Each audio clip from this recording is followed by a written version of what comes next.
So welcome to the class. It's called the Switch Access Vocabulary for Emergent Communicators. I feel like that I decided to teach this class because there was a lot of people that had talked about how switch access for communication was too challenging for young users. So they would be doing maybe low-tech hand over hand, but switches for toys.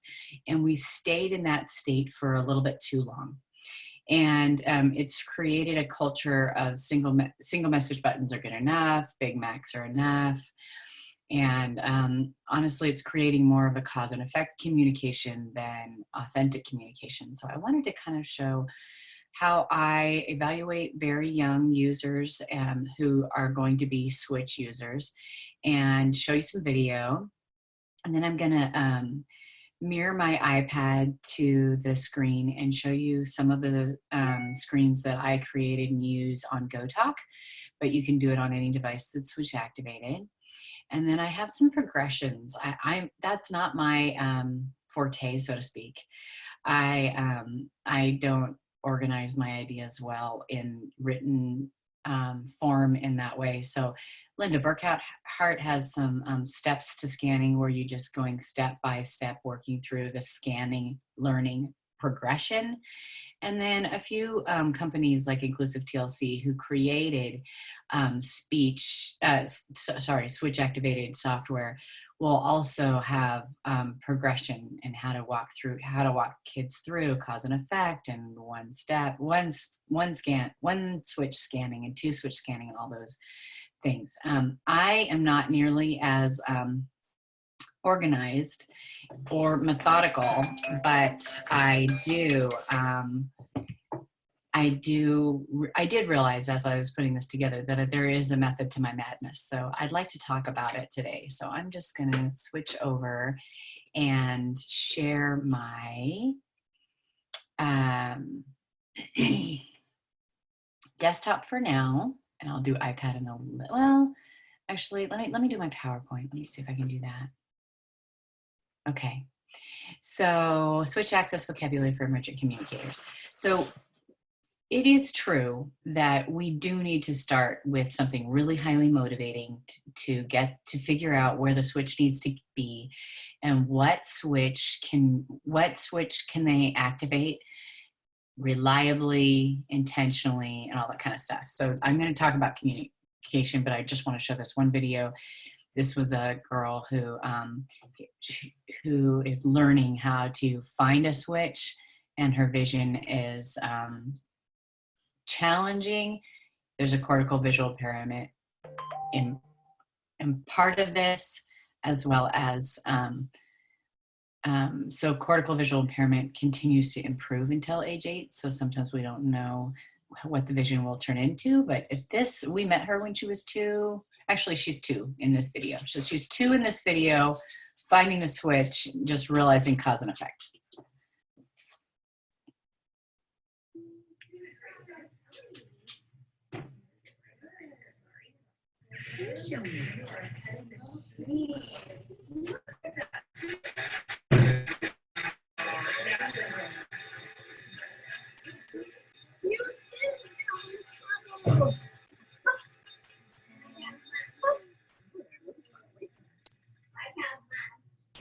Should we do?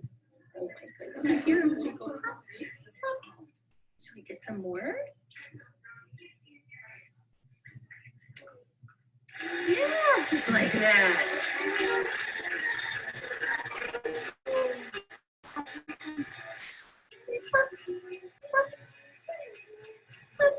Whoa!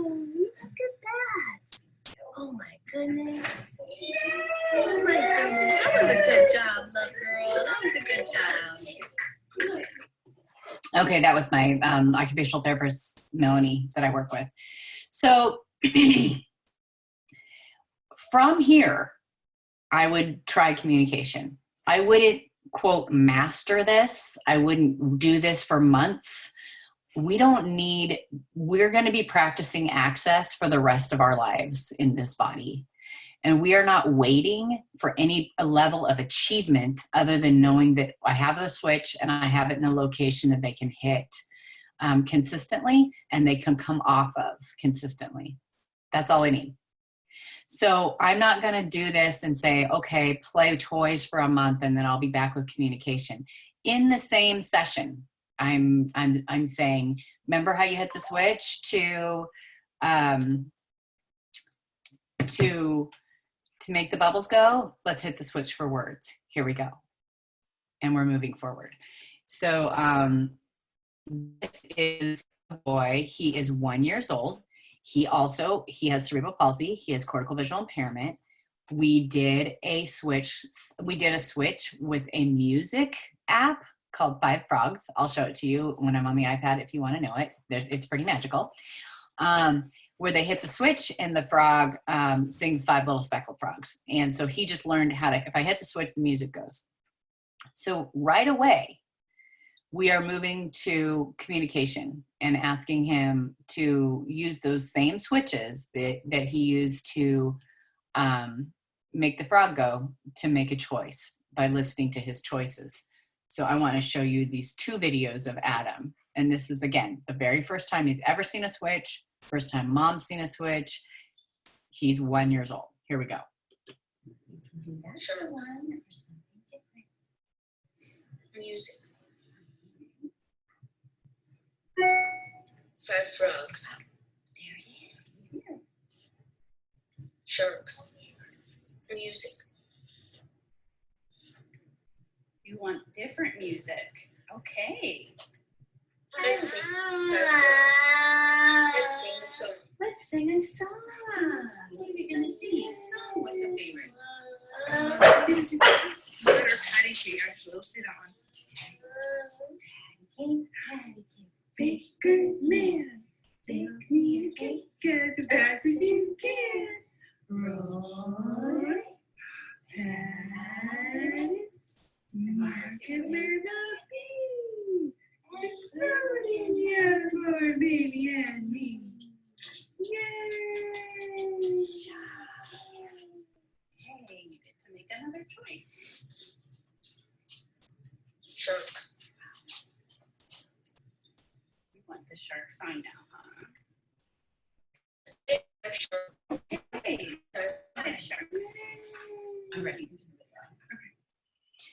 So he is making a choice between a shark app that we showed him, a frog app that we showed, song that we showed him, and the music where he gets some interaction, some motion songs. And he is hitting the red switch to hear his choices, and he's hitting the green. I don't know if you can see. I think it's green on this one, or yellow. On to the right to make his selection. So the way I cue him is I touch the side of the face with that is selection, and I say, that's the one. And I touch the side of the face that is his scan and say something different. And so that way, no matter what page I'm on, right, it's the cueing is the same. So I'm saying that's the one or something different. The one you just heard, the choice you just heard is the one you want, or I want a different choice. And that way it's not, when you're not going through and sit dog, cat, pig, and then saying, do you want pig or do you want dog? And then every time your switch means something different. And so I use that same cueing.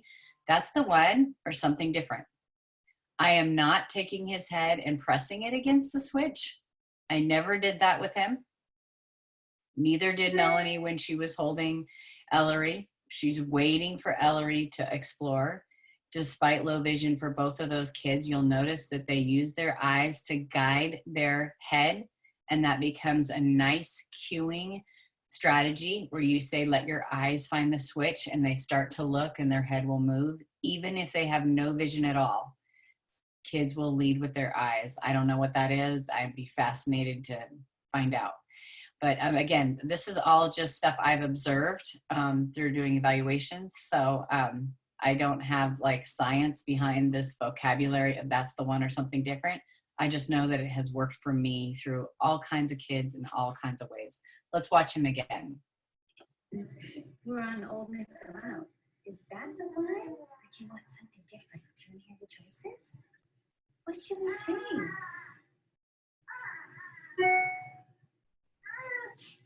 What should we sing? Itsy bitsy spider. Oh my goodness. You are my sunshine. What song do you like?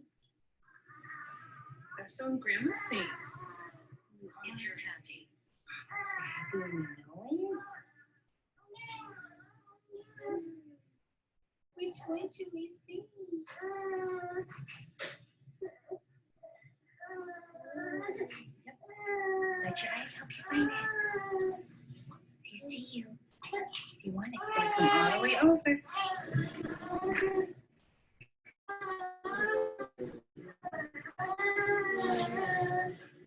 Okay. If you're happy and you know You're it. happy and you know it, clap your hands. Clap, clap. If you're happy It's and okay. you know it, clap your hands. If you're happy and you know it, then your face will surely show it. If you're happy and you know it, clap your hands. And I'll let you do it. So the couple things happened in this video. We waited him out, which is one of the reasons why two-step scanning is actually easier than one-step scanning. I mean, one switch scanning. One switch scanning requires incredible timing, where you're listening and you have to recognize the vocabulary, initiate the motor movement, depress and come off the switch before the 3 seconds are up. Notice that you're hearing a little baby cry in the background because this little guy has a sister, an infant, and as the increased noise, as the background noise increases, he's a little bit distracted, and it's taking him a minute to register that mom's tending to the baby and he's okay and he can still make a choice. Had this been a timing thing where he just had to hit the switch when he heard the one he wanted within a few seconds, he would have missed it. And then everyone will wonder, did he mean to do it? Was that intentional, or does he just hit the switch in general? Because so now we're seeing more intentionality. We're seeing ability to pace himself based on his system, not only in that moment with background noise, but in that time of day, in this seating system with his current, if he's just had a seizure or not. All of those things change timing. So giving the control of the timing, meaning how quickly he listens to the choices to the child, makes things wildly successful. The other thing is that if he tends to go to one side, which he did, he tended to turn to his left. And a lot of kids tend to turn to their left for that ATNR startle reflex movement. So whatever they do very easily, naturally, and often ends up being your scan. You're going through the choices. And whatever is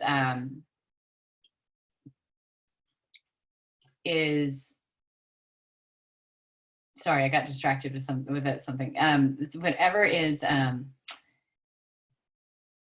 a little bit of the harder movement where they have to come all the way over to the other side that's not their favorite side, that's their select. They only go to that direction unless it is intentional. It's okay if they accidentally move that way and they have to go through the choices one more time. It's not okay if you set a switch at a reflex and they get startled and they hit a switch, and that makes a choice that changes their environment. That creates a lot of questioning of if they meant to do it or if they just got startled. So pay attention to the voluntary movements and the reflexes, so that you're putting the scan switch where the easier and the select is a little bit more challenging, but when they go there, they mean it. I'm going to show you that in a couple other ways with a couple other children. But what I was so excited about was getting this on video. The very first time exposed to switches, 1 year old, and mom signed a release, which is, by the way, a little bit of magic for all of that to come together. So I just wanted you to know that we are not needing to get a preschooler at 3 and play with switches for months before we introduce communication. We don't need it. As long as what they are communicating or what the choices that they're listening to and the reward of the selection meet their sensory need. So his vision is low, his hearing is high, his motivation is songs. So as long as the motivation is there, they will begin to go, I'm waiting to hear the one I want. Dialogue prior to that was that one of his favorite songs was Happy and You Know It. We knew that that's the one that grandma, she even says, find the one that grandma sings. So he hits the switch again. And then it says, if you're happy and you know it, and he makes that selection. And so did he mean to hit the switch? You bet. If he didn't pick grandma's song, did he mean to hit the switch? Yes. Is it the right answer? Yes. Everything's the right answer. When you hit the switch to make the bubble machine go, is it the right answer? Yes. You are experiencing language. That's how all kids learn, especially 1-year-olds, even with verbal speech. Something comes out of their mouth and we react. We experience language. That's how we learn it. And it's no different for switch access, and it should be started earlier. Sorry, I'm soapboxing. I will calm down. Okay, so this is one thing that I do is once I figure out where I want them and where they can reach them, I take a picture and I say, this is select and it's going into Jack B for her code, and this is scan and this is what it looks like. I like to color code. Scan I always put as red because it's basically like I'm going to select scan, hear it and go, no, I don't really want that one. And so then I'm going to hit it again. So in some ways it's no. Scan is no, not that one, not that one, not that one, that one. So select is green, go, make it happen. So that's the way I do it. You can do it any way you want. There's an app called Over on my phone that I can throw any picture on it and throw these words on it and text it to the teacher, text it to mom, whatever I need to do so that everyone's using it consistently. When you see breakdown, sometimes you'll find out that mom, dad, teacher, SLP, OT is putting switches in different places. That comes to another thing. Your OT will almost always want to put the switch at the hand because they are working on hand movement and they are allowed to do that. I would have them work on hand movement with toys and environmental controls and not hand movement for your communication device, unless that is proven to be the site for them. Typically, it's not. Typically, they have better head control and they are working on hand control. And that's why we're using head for the communication, and the OT has the right to continue to make choices,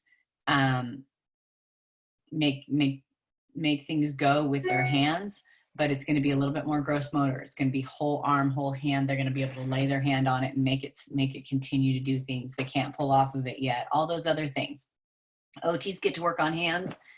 But when you're working on communication, you are looking at the two most reliable movements, and it's likely not the hand. So I would say about 90% of those I evaluate that use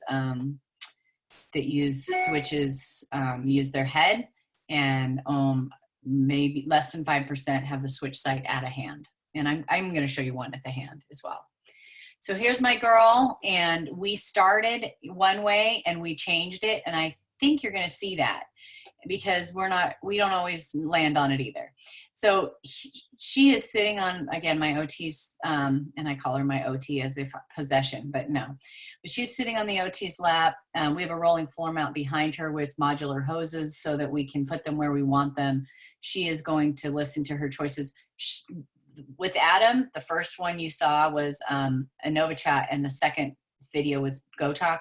She is on GoTalk. She actually has a GoTalk device, and she listens to it. We're going to see her choice now, and then a few months later with a 9 choice. Let me show you. And by the way, she's 3 years old. She was 2 when we evaluated, 3 when she got the device. So she could do it at age 2, and here she goes working through some language. All right, we're all done swinging. Let's see what our choices are. Car wash. Think about it. Water speakers. Swing. I want to swim. Good want to swim. job. Good job.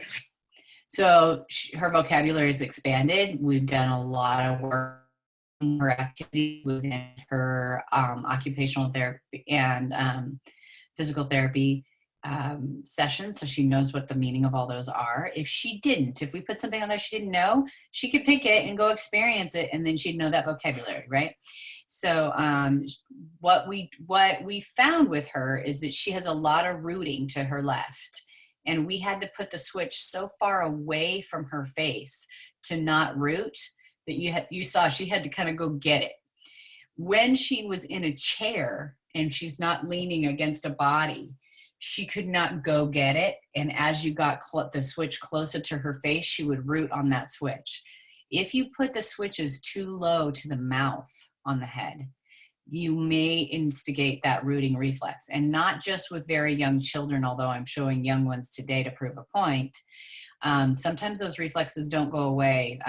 In CP, she has cytomegalovirus, she has CMV, but so in some of these diagnoses where that neurological reflexes are immature, and they don't ever lose some startle reflexes or rooting reflexes, and so be thoughtful about those pieces. So then again, I'm moving up. If they can do 4, then we need a page with 9. On this page, I have 8, and I end up putting something different on the last one. When I do a 9 choice, I end up usually using that one piece of real estate to say something different. So if they pick songs and they go all the way to the end and the one they wanted is not on there, they can tell me something different and I can continue to look at it. So I believe this is when we have switched. She's now in her chair and she can't travel as far with her head. So we have scan is the blue switch and select is the yellow switch.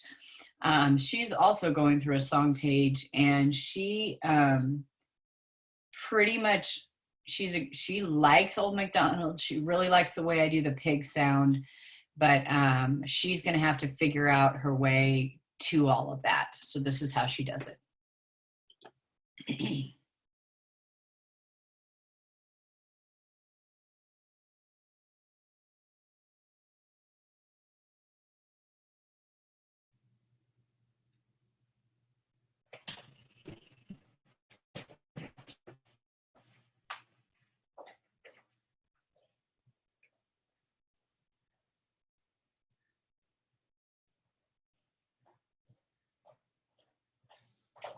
Now go ahead, sweets. We're gonna come center. Okay, we're gonna come Head, center. shoulders. We're gonna help your Wheels hands. and 5 little jacks. There you go.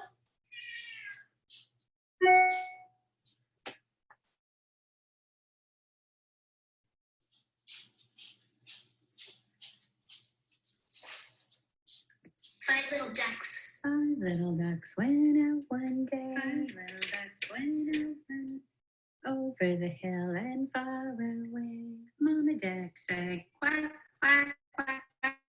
Only 4 little ducks came back.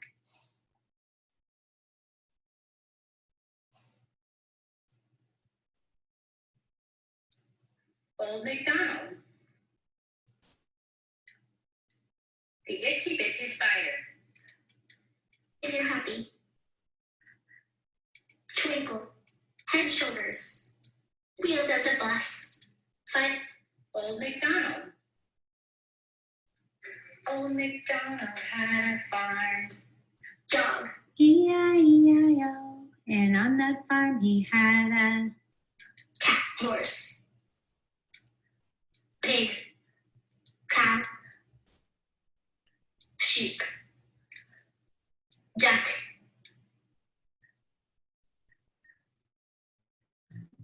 Chicken. Rooster. Dog. Cat. Horse.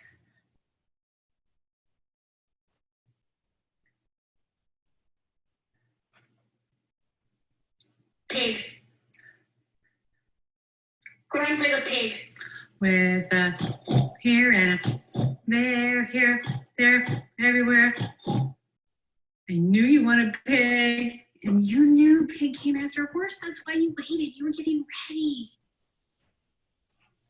What else is on the farm?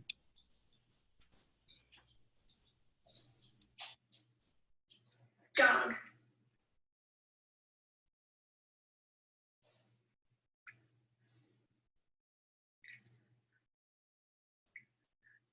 Bark like a dog. With a here and a there.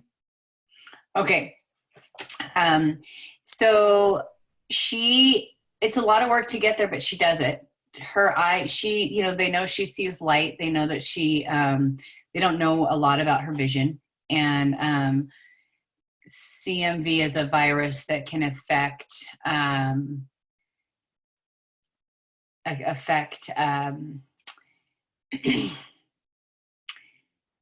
vision and hearing. So I've had CMV kids with CMV use eye gaze because their vision is really strong and their hearing is less is not a strength. And I've had vice versa. So just knowing your diagnosis and then knowing the particulars of that child is important.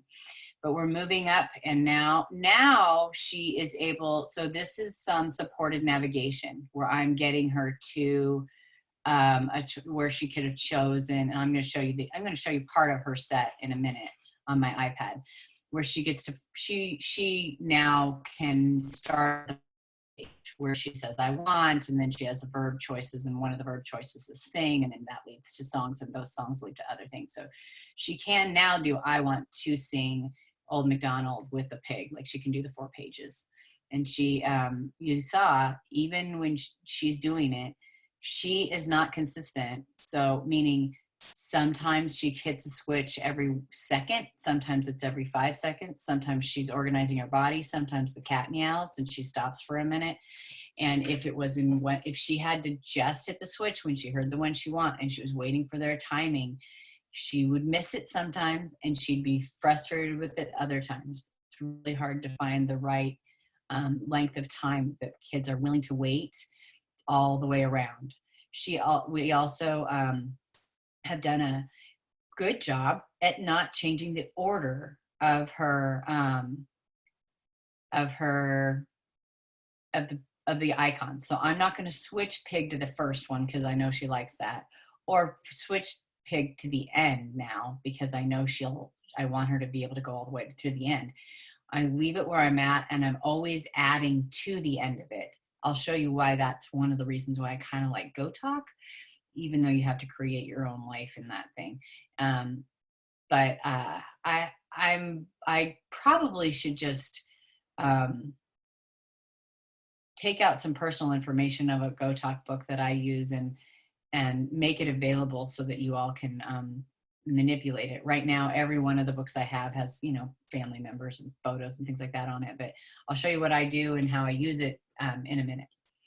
All right, so this is the one kid I want to show you that does use his hand, but he doesn't use his hand where he's pressing on the switch downward. His voluntary movement is his hand comes up and then gravity kind of pulls his hand back down. He does not, I'm always trying to teach a yes, no, that's no tech, hopefully that looks a whole lot like a head shake and a head nod. And I talk about that in other classes, and I'm sure if you've taken any of my classes, you've seen it before, and there's a How Young is Too Young class in a couple, maybe in a month or two, where I go over how do I teach yes, no to those little ones. But for him, he has very minimal head movement, which is rare. And his arm is a little bit spastic, but that's why we have his arm is doing the advancing, the scanning, because if he gets spastic and he moves past it, he can come back around. His head movement is very minimal, and he has a proximity switch, which means all he has to do is get close. For him, he has a page that says yes, no, and maybe. He's actually telling a story right now, and I'm trying to decipher what's happening in the story. And so we're on a yes, no, maybe. And I brought this up because the auditory cue needs to be a one word cue, and it's like a clue. And so in his device, yes is the clue. And if he hits the select on yes, it says definitely yes. No is the clue. And if he selects no, it says no way. And then if he hits maybe, the clue is maybe. And then I think it says maybe, something like that. Like it's more information. So they know that they've hit it. When the scan and select say the same words, I think kids get confused. So that's just my take on it. All right. Is this in Go Talk again, Brenda? This one is, yeah. All right, let me play him, and then I'm gonna switch over to the iPad and show you some things. So now I need to know why the boy is sad and tired. No. And I asked if they were lost, and you said no. Definitely not. How about, did they go for a long walk? Did they go for a long walk? Is that why? Maybe. Maybe they went for a walk or something kind of like that, Miss Brenda. Yes. Yes, that's it, Brenda. They went for a walk.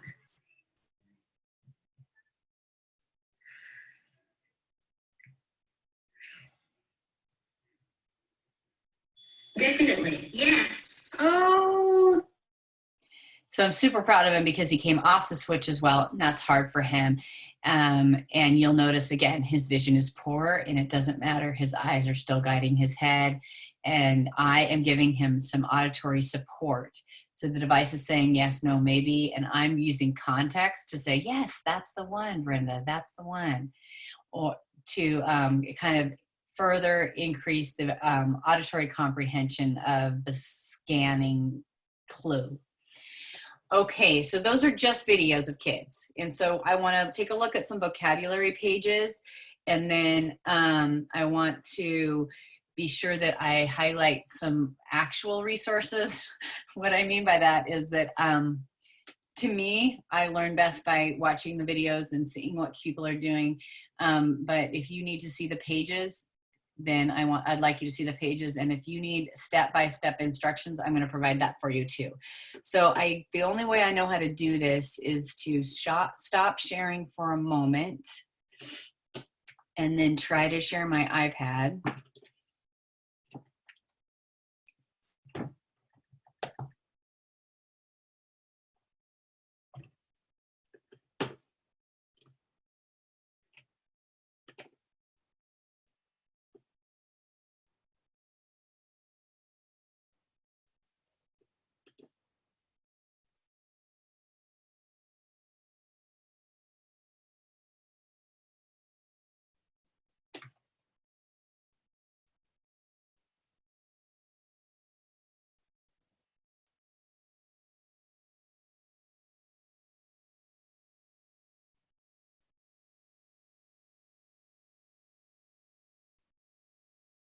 Oh boy.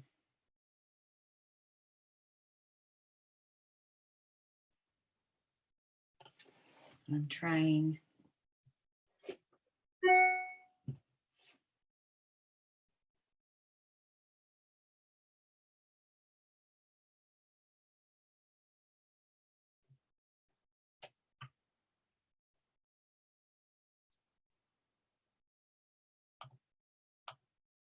Okay. So what do you all see? Nothing? I'm just seeing a black screen. Okay. So let me try this again.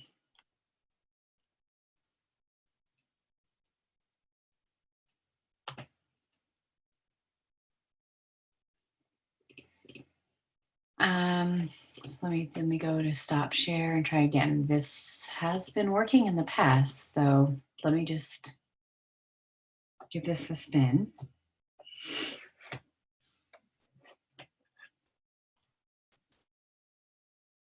This is how I did my webinar on just the other day. So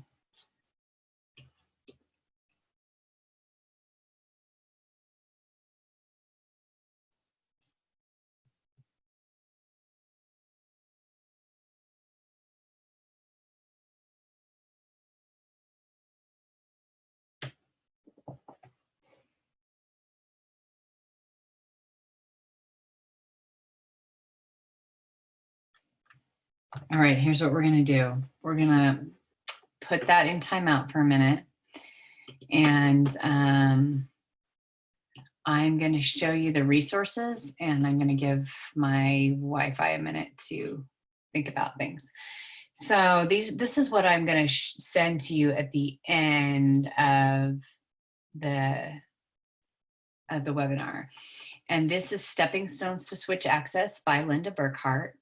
And she walks through kind of that cognitive motor learning that we talked about, the participation, motivation, feedback required, switch placement, which you and I talked about. And then it goes into the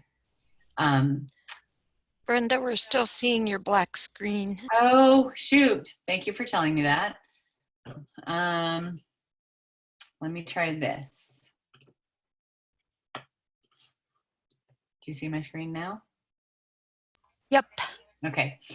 As you look through Stepping Stones to Switch Access, this is something that Burkhart wrote for ASHA 2018, so really recent stuff, and walks through a lot of the things I mentioned. And then she walks step by step that you do a single switch cause and effect, that you do multiple locations and multiple functions. So that's not multiple switch locations. You're taking them, they're in different locations doing different things.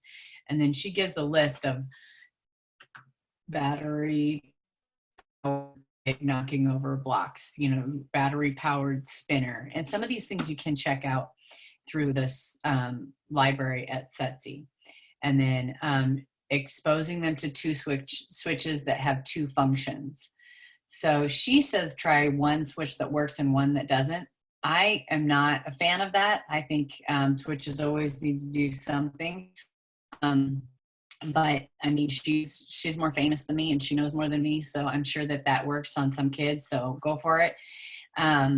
So this is, sometimes it's one switch is doing the bubbles and maybe the other switch is saying your turn or something else. So one of them's a switch and one of them's a voice output, but you're showing them that switches can do different things. Then she gets into her two-step scanning and why you would do that. And again, that comes into the timing discussion I was talking about. But this is basically a handout of everything I showed you with way more explanation and all kinds of science behind it with the references. So I'd like you to have access to that one. I'd like you to see this one. Independent living has some really nice resources. There's a really nice handout on eye gaze as well. And I think we've recently posted that on Facebook. So take a look at what they're putting out there. But it talks about experimental learning, making things happen, one switch or two switch, and walking through some really nice schematas. So experiencing learning, making things happen. So again, I think sometimes it's handouts like this are a little bit easier with special education teachers, especially because you're not walking around with a video in your pocket of what kids can do. Giving some ideas like one switch saying come here, one switch saying go away, and playing more of a red light, green light. So they give you some options here, and I'm really liking this handout and gonna give you that. Lastly, on resources, this is another one where it's just all these switch access stuff. So if you're wondering about, well, I don't have switch access stuff. Some of this stuff is in the computer, and so you may need an interface. I have always used Don Johnson's switch interface because it's just a plug and play. You plug it into the USB and it works. If you want to do Bluetooth, you can do that, and you can do Tekla, you can do different things. All of those are Bluetooth interfaces. No, not Bluetooth. They're interfaces for a Windows computer, and some of them are Bluetooth. that would allow you to use some of these activities that are on like almost like video games that are free. Some are to purchase. Again, all of these, most of these require vision. So if you are, if you're not going to be able to attend to a screen, there's going to be a few that work on music, but it's a great little handout. And then there's one more, sorry. One more is, I think, stages. Brenda, Yes. I think that Don Johnson discontinued that computer interface, but it might still be available. You're right. They did discontinue it. I asked Kristen today. She thought it was still available. And I know Setsi has a lot to check out. So even if you don't end up purchasing the Don Johnson one, since they discontinued it, and they end up not being able to sell it to you, it's an easy one to check out that just plug and plays into most computers. So I wanted to mention it because Setsi has it available, but you're right. It's going to be off the market, and it'll probably be $1 million on eBay at some point. This is another one that I think Burkhart participated in, so there's some pieces of it. I just felt like it was a nice resource. They talk about the different kinds of switches, how to choose a switch. So there's some intro stuff, and even give some examples of objectives that you could write. So you could maybe have an overarching IEP goal for a year long, and some of these objectives maybe underneath it. They go on, you can find out what objective level they are on, and use some of these. I feel like sometimes as an SLP, we have difficulty figuring out how are we writing this in the IEP, because it seems like it's and maybe the OT needs to be writing these, but again, the OT might be working on hand function, and you're working on two-step scanning with choices, expanding their vocabulary. So some of these objectives are a nice way to look at how we might talk about using switches and measuring switches. Let me just make sure. And then, so I just felt like if there's 4 handouts, and if any of those might be something that you would like in your resources, or want to print and have in a kit that has some switches, so that people can kind of take a look at what might apply to their kid. So I'm going to stop sharing the desktop, and I'm going to try to share the iPad.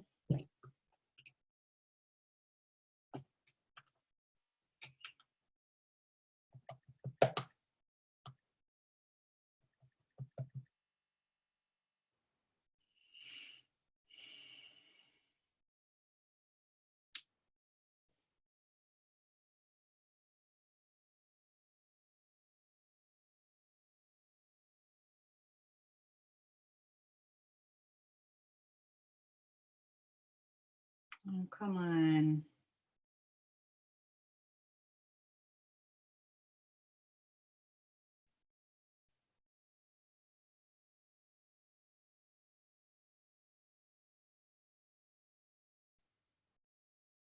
Andrea, I don't understand it.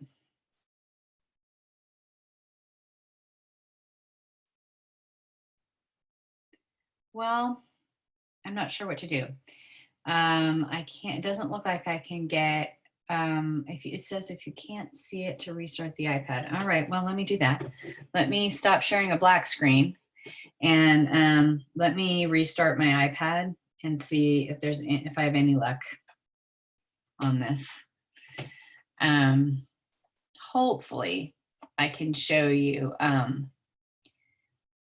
what some of my pages look like. My pages start with I want, and start with a few other, there's only a few things on there. I want, people, and I think core words or something like that.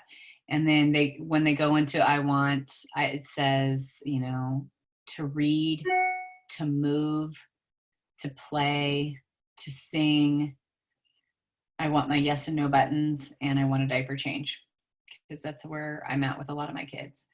And so they learn to access their toys through play, and access their songs through sing, and access their books through read, and access their movement. So if they're uncomfortable, I want to move, and then they'll say to the swing, and I'll say, okay, you're working for swing time, great. Or they'll say, you know, to my chair, and I will realize that they don't feel like that they can reach switches in the standard that they're in, or whatever. So I always give them an opportunity to change position by accessing it through that I want to move.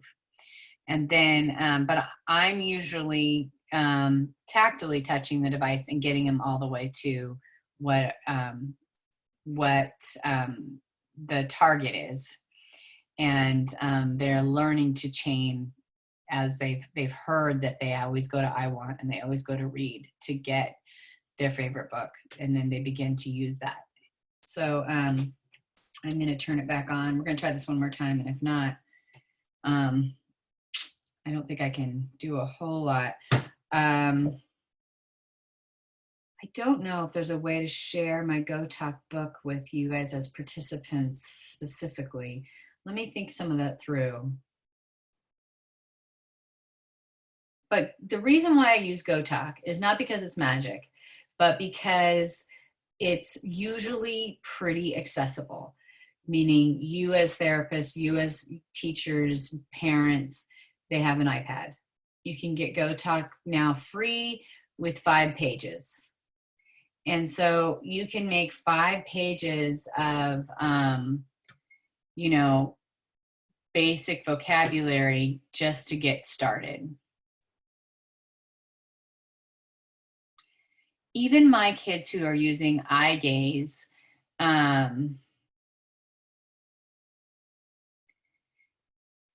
still need switches, because switches are going to be how they control their environment. I'm reading through some of your questions. I do start with choice boards when they're very, very young, and I'm trying to not make the selection confusing, but again, yes and no and things like that, those are considered core, and the way that I make that core meaningful is I have that scan word, and that select is a little bit different. You're expanding on the scan word to insert meaning. I'm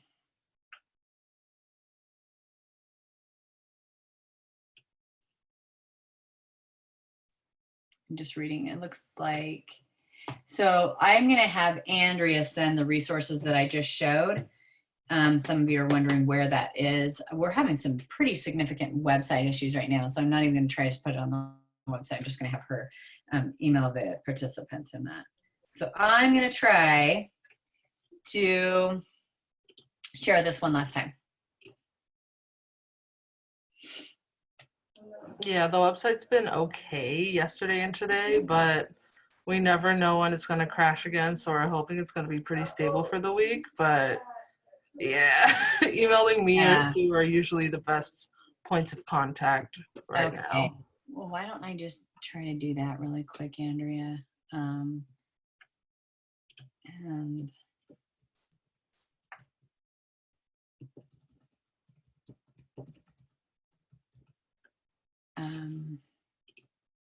Let's see if I can throw all these in a, I don't know if they're too large to all go in one or not, so we'll just see.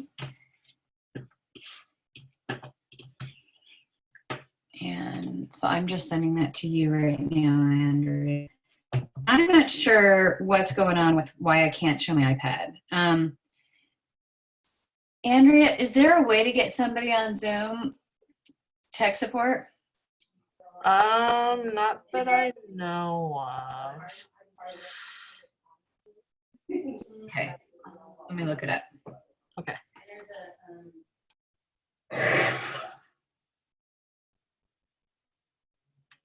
I'm going to stop the recording because this might take a minute.